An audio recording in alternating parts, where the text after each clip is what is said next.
Are you noticing a trend here, by the way? Because like it kind of feels like I can't tell if Leeja's talking about the rise of fascism in Germany or if she's talking about contemporary American Republican Party sentiment.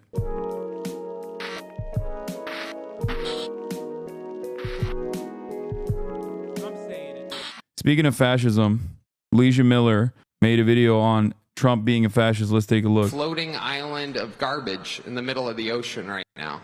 Yeah. I think it's called Puerto Rico.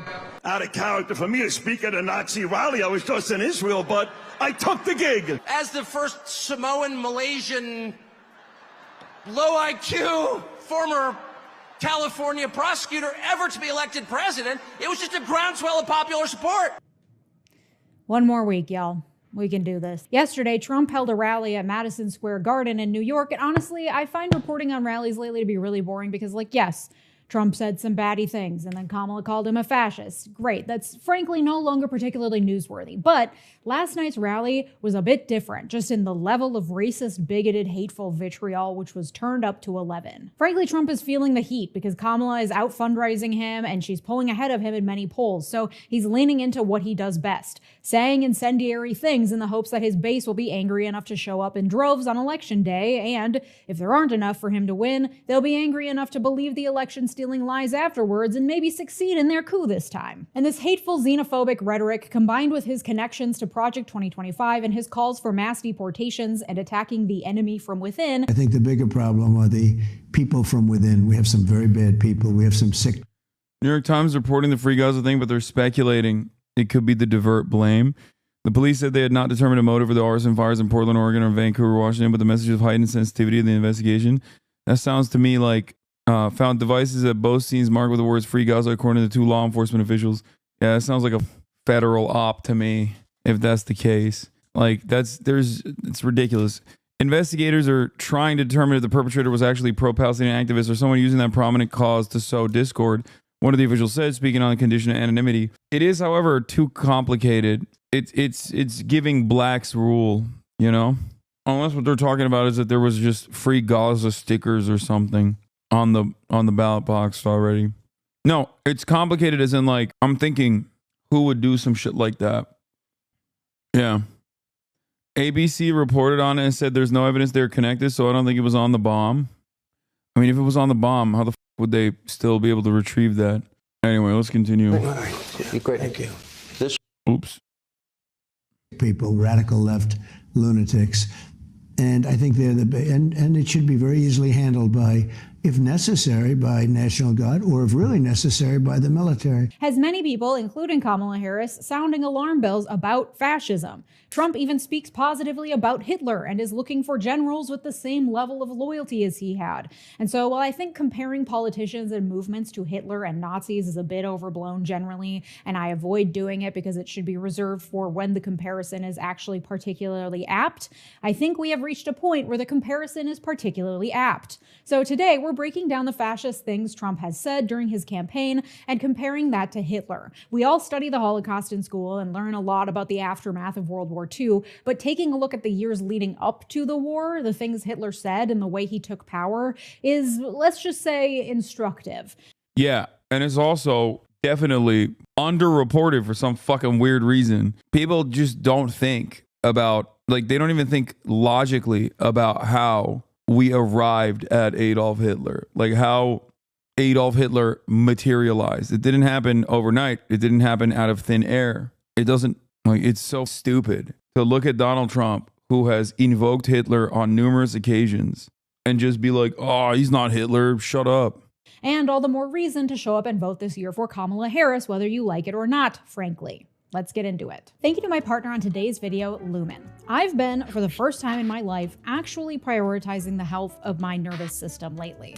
After the stress of the pandemic and a stint working an incredibly demanding job as a corporate attorney, my body was messed up, to say the least. I gained 40 pounds, I lost my period, I was constantly tired all the time. Something was wrong. This experience sent me down a rabbit hole of learning everything I could about I'm letting her run the ad, dude. And metabolism. Turns out it's all connected. At the top of the hour, you can still subscribe.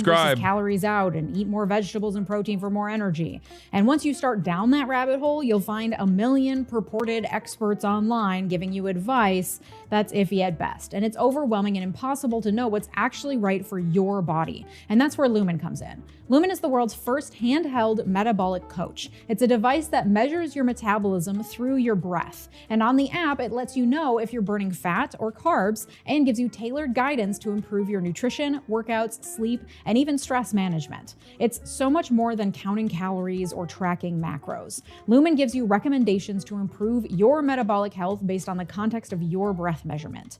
Lumen has logged 55 million metabolic measurements and are the leading experts on metabolic health. Their recommendations are science-backed and personalized to your measurements, so you know that you're doing what's best for your body. Having that personalized insight into how your body is functioning is so key to learning how to make your body feel the best that it can feel. All you have to do is breathe into your Lumen first thing in the morning, and you'll know what's going on with your metabolism, whether you're burning mostly fats or carbs. Then, Lumen gives you a personalized nutrition plan for that day based on your measurements. You can also breathe into it before and after workouts and meals, so you know exactly what's going on in your body in real time. And Lumen will give you tips to keep you on top of your health game. To get 15% off your Lumen, just click the link below or go to lumen.me/Leeja and start taking charge. I'm not going to skip. I'm watching her video. I'm going to watch her ad too. It's Ethical Reacts. Shut the f up. Of your health today. Thanks, Lumen. First, let's just define fascism. This word gets thrown around a lot, so it's worth giving it a technical definition. According to Encyclopedia Britannica, fascism is a political ideology and mass movement. Although fascist parties and movements differed significantly from one another, they had many characteristics in common, including extreme militaristic nationalism, contempt for electoral democracy and political and cultural liberalism, a belief in natural social hierarchy and the rule of elites, and the desire to create a people's community in which individual interests would be subordinated to the good of the nation. Fascist is seen as an insult and a dirty word today, and for good reason, but in its heyday it was proudly and openly embraced. Europe's first fascist leader was Benito Mussolini, whose National Fascist Party took power in 1922. Fascism spread throughout Europe in the years between the two world wars, largely as a backlash against the results of World War I. Virtually every European country had a fascist faction or party, and many countries saw those parties take power, including, of course, Italy and Germany. There were also fascist movements outside Europe, and I don't mean to be Eurocentric here, but this isn't a treatise on fascism, and I'm focusing on Hitler today, which requires talking mainly about Europe. Now, what makes a fascist? Unlike other political ideologies, fascism is unique because it doesn't have one clear theoretical framework, and instead it adapts to the specific cultural and historical conditions depending on where in the world it manifests. It is generally an amalgamation of a few key ideas. 1. Radical nationalism. In fascism, the ethnically and culturally homogenous core of the nation is the most valuable and central aspect of political life. We must do everything in our power to return to that historical homogeneity, whether real or imagined, as a means of protecting the nation from the threat of outsiders, both external and within our own borders. Number 2, populist authoritarianism. Fascism promotes the idolization and mythologization of charismatic central leaders. Leaders who are seen as embodiments of the people's will and of the nation itself, which falls in line with fascism's belief in authoritarianism, wherein the leader is infallible and above the law. And number 3, anti-liberal and anti-democratic. Traditionally, fascism expresses its anti-liberal sentiments through a rejection of the liberal emphasis on individual rights and freedoms, and instead advocating for subordination of individualism in favor of the collective fight for the nation. Democratic processes are weak, bureaucratic, and inefficient. The will of the nation must be implemented through swift, decisive action by the idolized leader, who embodies the will of the nation anyway, so let him just do his thing. Unlike traditional conservatism, which advocates for order and tradition, fascism brings a revolutionary fervor and populist rhetoric that alienates traditional conservatives as well as liberals. It is more radical, more movement-driven, and, as I said, more willing to fudge traditional political ideology in order to achieve the ultimate end goals of radical nationalism and populist authoritarianism. And a lot of the details of any particular fascist ideology differs depending on the specific location and moment in time when it manifests. Those details generally revolve around scapegoating and fear-mongering. Yeah, an American fascism, homegrown domestic fascism here takes a lot from the early proto-fascist stages, whether it be the Confederacy, white supremacist ideals that have been left unexamined in the United States of America and still play a formative role in the way that our society is designed. And beyond that, McDonald's burger, like a lot of McDonald's burger, capitalist consumerism. Capitalizing on whatever is most scary to the population and giving them a group towards which to target their anger. In Italy and Germany, the fascist parties capitalized on the anger and fear of war veterans, the middle class, and other segments of society who felt alienated and threatened by societal and economic change.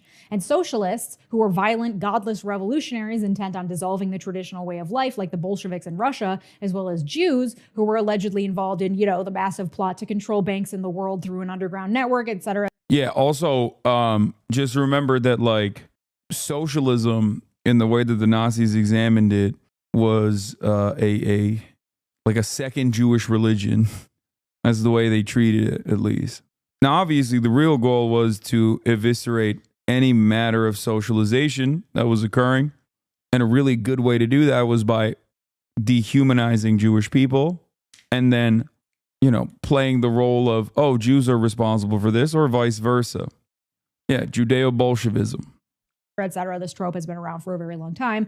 They were the chosen scapegoats, along with everyone else who didn't fit the mold of the imagined traditional cohesive identity of the nation. So in the case of Germany, that's... Yeah, by the way, you might notice that Judeo-Bolshevism, i.e. Jewish Bolshevism, has turned into cultural Marxism in the United States of America. You can't just like openly be anti-Semitic in the same way, especially because like everybody understands like, well, that's a Nazi, and everybody understands that Nazis are bad. So we've repackaged the exact same sentiment. We just say that I guess the responsible parties are directly like the George Soros types. Some powerful Jews are doing unrestricted immigration from the third world in an effort to destabilize the first world, in an effort to destabilize the supreme Western civilization and all of its offerings. That's the pseudoscientific Aryan race, a discredited concept that was invented in the 19th century by racist linguists, as well as a bastardization of social Darwin. How can there exist both the rhetoric of Judeo-Bolshevism and Jews controlling the banks? Is this just rightoid brain rot? I don't know. How can Americans say that immigrants are stealing your jobs, but also are stealing your social safety nets because they're jobless, lazy immigrants? At a certain point, you have to realize that the enemy is both strong and weak. It's just that they are the enemy. Maybe it touches your heart when someone claims that they are strong. Maybe it touches your heart when someone says they're weak. But ultimately, it's not born out of real logic. Jews were not controlling the global banking system, nor were all Jews inherently socialist. Fascism simply was a response by capitalists to a rising tide of pro-worker, pro-socialist sentiment that was genuinely terrifying for a lot of very wealthy people. It was a way to instill order in this otherwise chaotic situation. And then adopted by extremists in the 20th century to validate their violent ideologies. And no one adopted it quite as hard as Adolf Hitler. Through the idealization of the Aryan race, Hitler was able to capitalize on fears of economic instability and communism in the wake of World War I, and then direct those fears towards those who didn't fit the mold. Got a problem? It was probably the Jews, or the communists, or the homosexuals who are predators, or the disabled who are useless eaters stealing your food. Are you noticing a trend here, by the way? Because, like, it kind of feels like I can't tell if Leeja's talking about Adolf Hitler and the rise of fascism in Germany, or if she's talking about contemporary American Republican Party sentiment that gets thrown around. In your resources, that was an actual talking point in Nazi propaganda. By playing into those fears and othering the people who do not fit the nationalist mold, fascists are able to create a strong identity, an us versus them mentality, which further solidifies that group dynamic. From this emerges what appears to be a safe haven for loyal members, where they will be protected, where there are clear answers for how to solve their problems, and where they can fight for their righteous national identity behind a strong leader that is above the law. Okay, now that we have the basics out of the way, let's examine how fascism manifested itself in Germany ahead of World War II. And I think you'll find this history very instructive. World War I led to the collapse of the German Empire and the creation of a new democratic republic. The new German government was forced to sign the Treaty of Versailles, which restricted Germany's ability to build an army or participate in any aggressive behavior, as well as requiring Germany to pay restitution and cede colonies and land. The reparations and restrictions after World War I tanked the German economy. In September 1923, $1 was worth 4 billion German marks. Soon after, the global economic collapse of 1929 led to deep unemployment, hunger, poverty, and homelessness in the early 1930s in Germany. This level of economic upheaval, combined with a sense that the world was unfairly attempting to suppress Germany and the German people, created a situation rife for backlash and movement building. Movements on both ends of the political spectrum were built, and many attempted to overthrow the new government. This also meant that the new government was deeply divided, making it nearly impossible to pass new laws, and many Germans lost faith in their leaders' ability to govern. Sound familiar?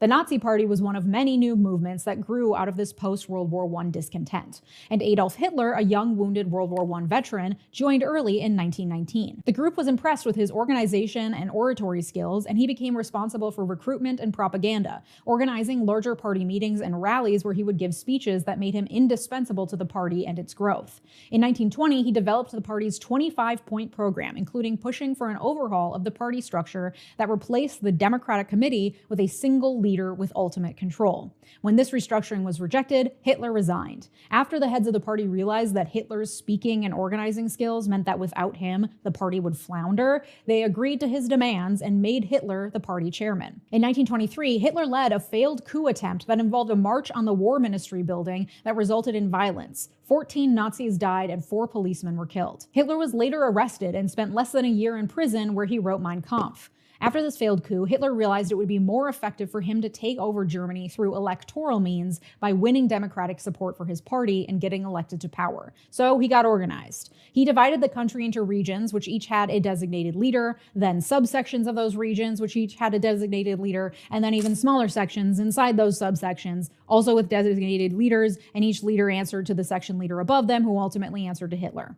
Groups were also formed for doctors, lawyers, etc. to infiltrate existing social structures and help the party gain more members and supporters. Hitler also established a new leader for the SA, the paramilitary arm of the Nazi Party. Initially, this paramilitary was a militia made up of ex-World War I soldiers and unemployed men who were disorderly and had free reign over their activities. To give this militia an air of legitimacy, Hitler appointed a strict leader to give the SA a more defined role. The SS was a small subdivision of the SA, originally meant to act as Hitler's bodyguards. The SS was significantly expanded in 1929 when Hitler put Heinrich Himmler in charge, who would lead the SS to police the entire Third Reich. These SS members were chosen based on their racial purity, blind obedience, and fanatical loyalty to Hitler. The more loyal you could prove yourself, the higher up the ranks you'd go. Sound familiar? As the military arms of the Nazi Party grew, so too did the propaganda wing. Joseph Goebbels used simple, effective communication through modern media like films and radio, combined with traditional campaigning tools like posters and newspapers. The propaganda played into Germans' fears during uncertain and unstable times. These included instilling fear of unemployment in the working class, portrayals of ideals of family and the role of women as mothers, and scapegoating Jews and communists as a source of most of their economic and personal woes. Through this propaganda, Goebbels built an image of Hitler as the strong, stable leader Germany needed to become a great power again. Goebbels was so effective and loyal that he was appointed Minister of Propaganda in 1933. The economic unrest during the Great Depression led to numerous leadership turnovers at the head of the German government, and the success of Nazi propaganda in obtaining popular support for Hitler and the Nazi movement was evident in the growing success in the elections. In 1928, the Nazi Party won just 2.6% of the vote, getting just 12 seats in the German parliament. 2 years later, in 1930, they won 18%, and 2 years after that, in 1932, Hitler ran for president, losing, but with 36.8% of the vote. This turned Hitler... Very important to understand, like, what the inception of this movement in such a short period of time, how much popularity they were able to cultivate. There's definitely not only a parallel here for Donald Trump, but also for the Reform Party, or AfD, in Germany, or the Nationalist Party in France. Very, very important to recognize, okay? Now, that process might come across as accelerated in a place like the United States of America because we don't have a parliamentary structure. We don't have like a multi-party system. We have a duopoly. So Donald Trump, being a billionaire, was able to completely take over, overtake the one major party in our duopoly, and rebuild it in his own image. From leader of a radical paramilitary organization in the early 1920s to credible politician in the early 1930s. The 1932 parliamentary election gave Nazis 230 seats, with 37% of the vote, becoming the largest party in the German parliament, just 4 years after only winning 2.6%. Hitler, as leader of the largest party in parliament, was named Chancellor of Germany, sworn in on January 30th, 1933. As Hitler's chances of being elected president dwindled in 1932, remember he lost with 36% of the vote, a group of conservative elites, members of the ruling class and new industrialist business class met secretly to back Hitler as chancellor. Among the This is very important to understand.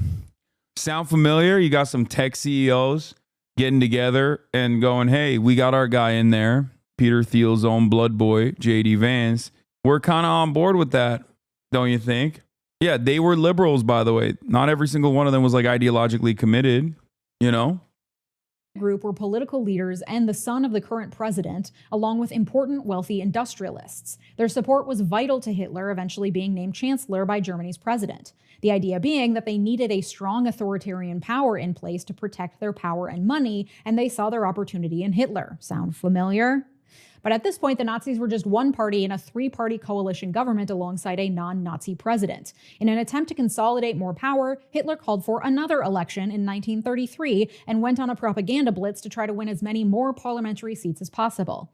But then in February 1933, the German parliament building was suddenly set ablaze, burning to the ground and instilling panic in the public over the potential terror attack. A young Dutch communist was arrested for the crime, playing into the Nazi party's scapegoating of communists and amplifying their fear-mongering propaganda. 4,000 communists were subsequently imprisoned as a result.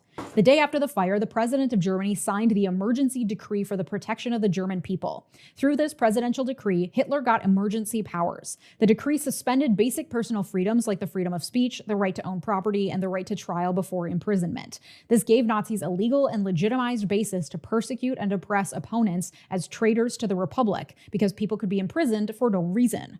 The Communist Party and its democratically elected parliament members were banned from parliament. The elections went forward as planned. In March, now under the fear of potential political persecution, many people feared for their safety in casting their ballots. The Nazi Party won 43% of the vote, an increase of nearly 10% over the election held just 6 months before. 2 weeks after the election, Hitler proposed a law to parliament that would give him the power to rule by decree, meaning he could just issue a decree and it would become law, as opposed to proposing laws to parliament for approval. The terror and fear that was still very palpable after the attack on parliament 1 month before, combined with the support of political elites, gave Hitler's otherwise bat-crazy proposal that air of legitimacy it needed. Hitler won over the... That's what happens when you have wealthy people on your side. And you also, ironically, on the one hand, are calling the press the lying press, also known as fake news, while simultaneously there's an impact of normalization that's coming from those in positions of power that are saying, no, this guy's not that bad. Come on now. Like, let's say there is like a billionaire owner of a newspaper or something. Now, I don't want to talk too much shit because he's my boss too, but just something to consider. Maybe there's a billionaire owner of a social media platform, for example, who's in the tank for this kind of Hitlerian figure. No, I'm not talking about Ford, even though Elon Musk is American Henry Ford. Why would the capital class align with fascists in America, though? There's no powerful communists to terrorize them, like liberalism seems kinder to everyone. Oh my God, dude.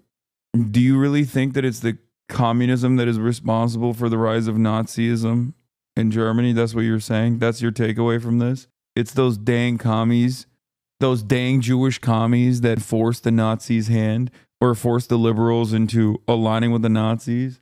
Centrist part. Henry Ford is American Henry Ford. Yeah, I mean, Henry Ford was also a Nazi sympathizer, very openly. That's why I'm saying Elon Musk is modern day Henry Ford. But I use that as a pejorative. It is Neek Skit, the person that I'm responding to. Party by promising to protect the interests of the Catholic Church, and with the communist parliament members banned from attending and the newly and illegitimately elected Nazi members of parliament, Hitler was able to get the parliament to pass his enabling law 444 to 94. Again, lending an air of legitimacy to what was an absolutely anti-democratic power grab. That same month, March 1933, the Nazis opened Dachau, their first concentration camp, to house and murder their political opponents. In the years that followed, Hitler continued his work to appear moderate while slowly taking over through nominally democratic means, lending to the illusion of stability and democracy. Tension between the SA, remember that paramilitary group, and Nazi leadership grew as the SA wanted to engage in more overt revolutionary activities, and Hitler had Himmler and others in his ear, making him fearful of a potential SA coup. This led to the Night of the Long Knives in June 1934, in which most of the SA leadership, as well as other political opponents, were arrested and murdered without trial. Goebbels, the propaganda leader of the party, created media coverage that presented the attack as a preventative measure in response to a planned coup on the government. Since the SA were seen by the public as being unruly and violent, many saw the attack as a legitimate move by the government to ensure public order. And in July, Chatter has a bit of a point. I think what they're implying is that some capitalists backed fascism in the interwar years because they believed it would be more successful at stopping socialism. Yeah, I understand that, but he wasn't saying that. He's saying that there is no rise of like socialism that is terrifying, and the problem isn't the rise of socialism that led to fascism. The problem always was that capitalism is inherently self-destructive, and therefore, no matter what happens, people are going to want to, have better rights, better liberties, better workplace protections, and things of that nature. Capital owners are directly antagonistic to that sort of thing. And that is precisely why, even if there isn't a rise of socialism, they're going to want to instill some kind of order. When capitalism inevitably decays, fascism comes in to restore that order. And considering that these people do not care about anything, they don't care about poisoning the water supply, they do not care about enslaving their fellow American citizens or their fellow human beings, at the behest of returning a tidy profit, it's obvious that a little bit of instability or a little bit of anger seen from the overarching public is enough for them to be like, no, it's fascism time. No, of course not. But those capital owners did a line out of fear of communists because liberals were falling out of power, right? That's what we learn in school, but that's definitely not happening in America. What are you talking about? You're literally directly looking at a situation where billionaire newspaper owners are saying, yeah, let's not endorse Kamala Harris because, impartiality or whatever. At a time when liberals are like, oh no, we're going to lose power, so we should just, capitulate to the framework of the right, the Nazis. Correct. I said this earlier in MR chat. The American socialism has been to satisfy the hunger and greed of capitalists by subsidizing the corporate wing in hopes it will make up for the missed profit these companies perceive they lose via regulation and human rights and support from the government. They've become so greedy at this point they cannot be satiated by corporate socialism. This is simply inevitable greed. The parliament retrospectively passed a bill legalizing the purge as an emergency defense measure. Again, more legal legitimacy. Outside of the military, from 1933 to 1934, the Nazi Party systematically took control of all aspects of Germany, all through what were considered legal and democratic means because of Hitler's decree powers given to him democratically by parliament. He issued the Act for the Restoration of the Professional Civil Service, removing anyone of non-Aryan descent from civil service, including the removal of any judges that were deemed non-compliant with Nazi law or principles. The Nazis replaced the Supreme Court with the People's Court, on which sat judges chosen specifically for their Nazi beliefs. Goebbels was put in charge of controlling the national media, arts, and culture, ensuring they all advocated for Nazi ideas. Then, in August 1934, the president of Germany, the final check on Hitler's power, died. Shortly after, Hitler announced that the offices of the chancellor and the president would be combined to create one consolidated leader, and that Hitler himself would occupy the role. To once again lend an air of democratic legitimacy to this proclamation, a vote was held for German people to decide whether or not they approved of the merging of the offices and Hitler's new role as Führer. According to official reports, 95% of the population voted, and 90% voted in favor of Hitler. A reminder that there was a lot of political persecution and threats happening at this time. By the end of 1934, the Nazis managed to take over every major aspect of German government and place Hitler at the top with zero checks to his power, all using ostensibly democratic means. From there, Germany exhibited increasingly antagonistic behavior internationally, leading to the annexation in 1938 of Austria and of the northern part of Czechoslovakia that the Germans lost after World War I, and finally the invasion of Poland in 1939, which started World War II. There's obviously so much more to this story, but this brief history highlights especially the means that Hitler used to gain power within Germany, with the air of legitimacy so strong that to this day, some people still say that the people elected Hitler, which, as we've learned, isn't entirely true. And so all of this begs the question, is Trump a fascist?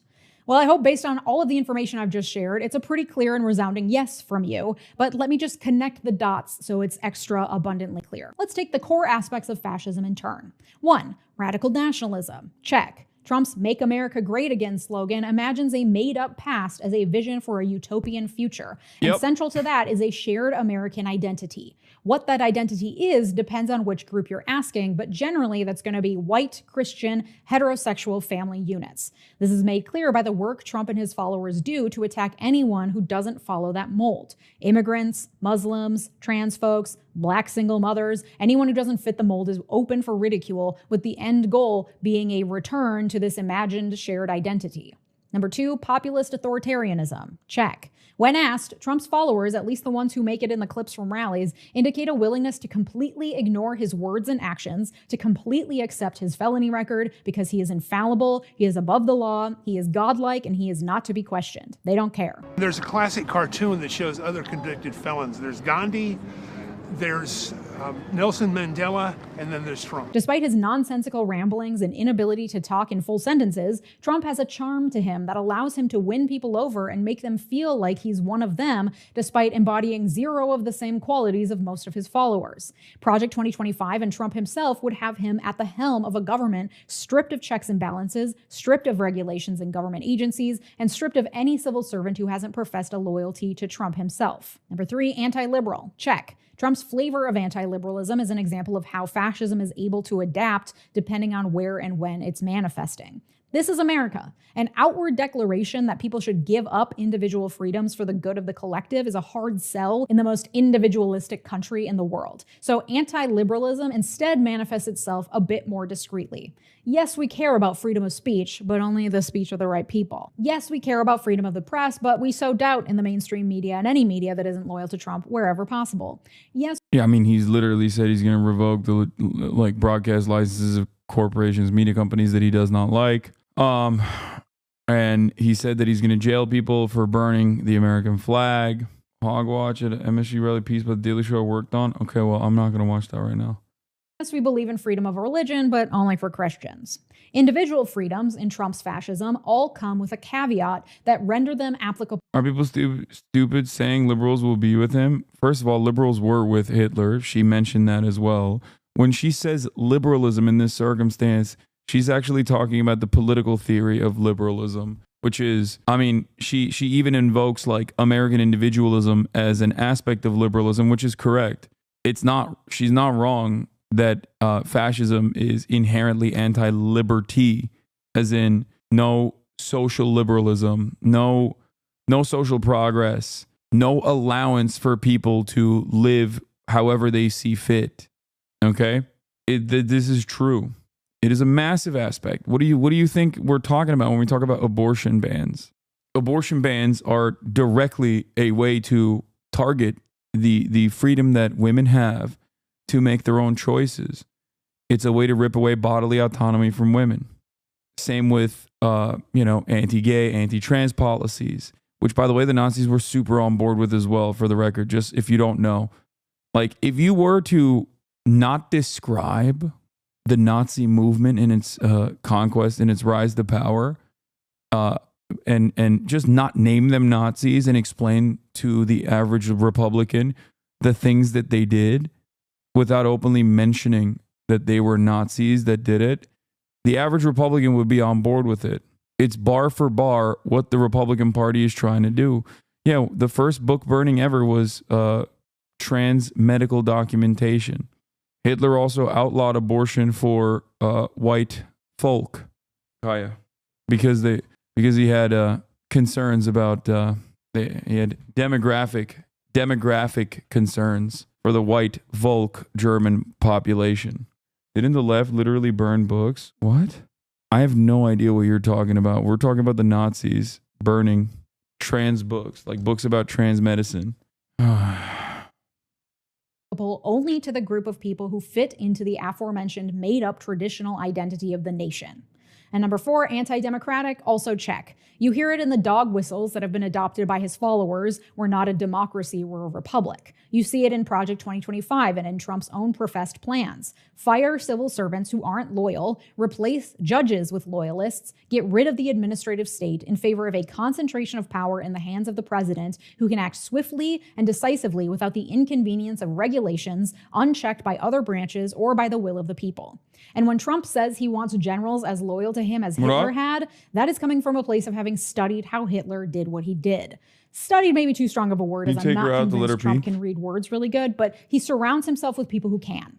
Like Hitler, Trump has capitalized on the fears of his base: astronomical economic inequality, racial animosity, changing societal norms. Like Hitler, Trump has chosen a handful of scapegoats that can be blamed for everything without needing any actual evidence to back it up. Can't find housing? Immigrants took it. Can't find a job? Immigrants took it. Feeling unsafe? Probably the immigrants, or the blacks, or the black immigrants. They're eating the pets. Why would liberals be on the side of fascists? I understand it happened during the Nazi regime, but isn't seeing the locked up people? Would you kind of not want to push that away? I don't know. There's plenty of like 2-time Barack Obama voters that swung wildly in the direction of Donald Trump. There's plenty of people who got their brain broken from COVID and then voted for Donald Trump and now are a shell of what they once were. Jeff Bezos and numerous other billionaires that you would have probably considered liberals, who were anti-Trump liberals, as a matter of fact, Silicon Valley tech CEOs, are now deep in the pocket of Donald Trump. For a lot of people, they do not care about anything but their bottom line. And if fascism seems like an adequate alternative that will restore your, or will fight for your profit margins, then for them it's a simple calculation. When Bernie Sanders was seemingly going to win the Democratic primaries, there were a lot of think pieces written about how people would rather vote for Trump than Bernie Sanders by people who were seemingly liberals. People who were like, I've voted for the Democrats my whole life, but Bernie Sanders is far too radical for me. Why? Because he wanted to do universal health care. A lot of people want the preservation of order. If fascism seems like the only preservation of order, then yeah, a lot of people, especially those in positions of power, are going to choose fascism over any kind of radical shakeup of the system. Of the people that live there. Like Hitler, Trump and his cronies have infiltrated every aspect of public life in order to take control or discredit it. Trump alone didn't do this, but his supporters have been working for decades to lay the groundwork. For example, the Kochs and their network have funded academic institutions to push questionable free market ideology. They have funded think tanks to push articles and policy around those ideologies, including the Heritage Foundation, creator of Project 2025. They have funded lobbyists to then bring those policies to the politicians, and they have funded the re-election campaigns of those same politicians. Trump and his cronies have pushed propaganda to discredit academics and experts as brainwashed liberals, as communists. They've pushed propaganda to discredit reputable news media as filled with those same brainwashed liberals and communists. Trump has led his followers to believe that their way of life, their beliefs, their livelihood, and their safety is being persecuted by a dangerous, growing tide of leftists and communists who would have their children.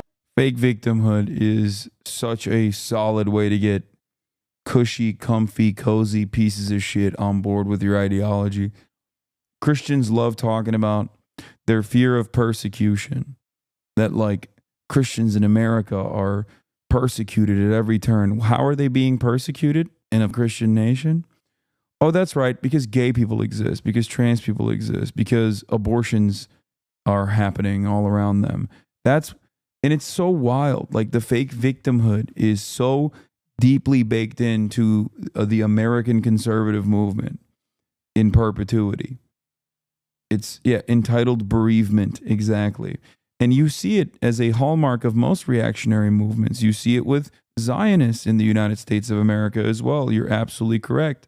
That's why I always make the all lives matter comparison when talking about someone who is a defender of Israel saying, from the river to the sea, Palestine will be free, is actually a very scary sentiment that you're expressing right now.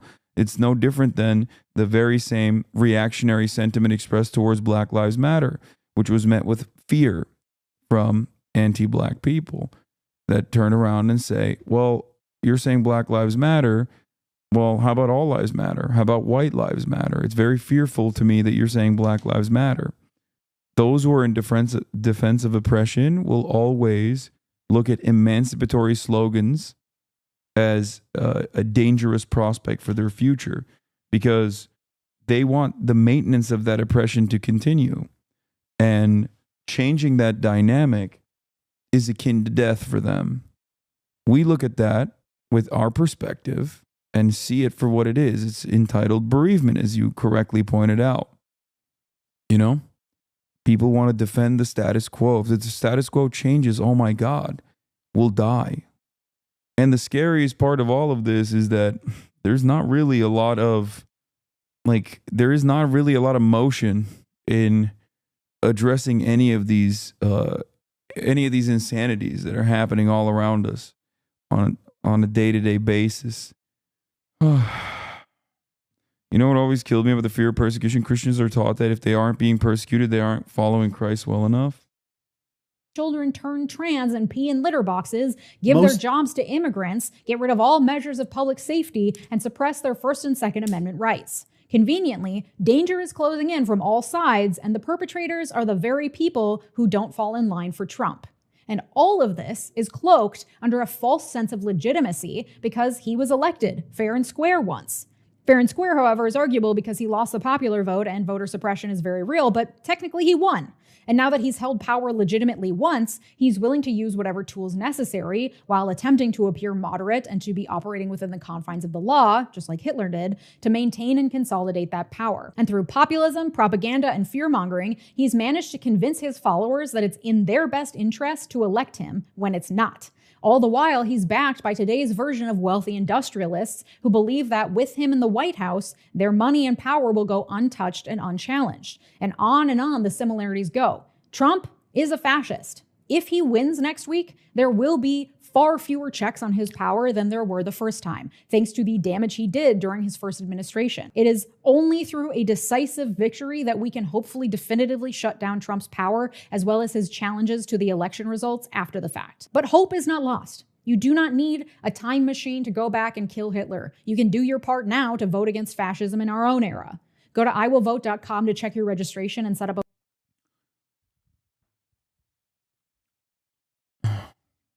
voting plan. If you haven't voted already, do you have a plan to vote? Comment it below. It helps to actually write it down. I will be voting on election day because I love being in the action on the day of. So I will walk to my polling place after breakfast on November 5th, and I will cast my vote for Kamala Harris. Is she advocating for the progressive policies I want? Hell no. But she's not fucking Hitler, so she's got my vote. If you want ad-free and uncensored versions of these videos, join me over on Patreon. Anyway, not to be negative, but we're kind of doomed. I mean, whichever way you cut it, things are not looking good. I just hope every day that the Democratic Party would have actually provided an adequate counterbalance to the growing fascist movement in this country, instead of just sitting around and sometimes vaguely gesturing towards the things that the Republicans are doing as bad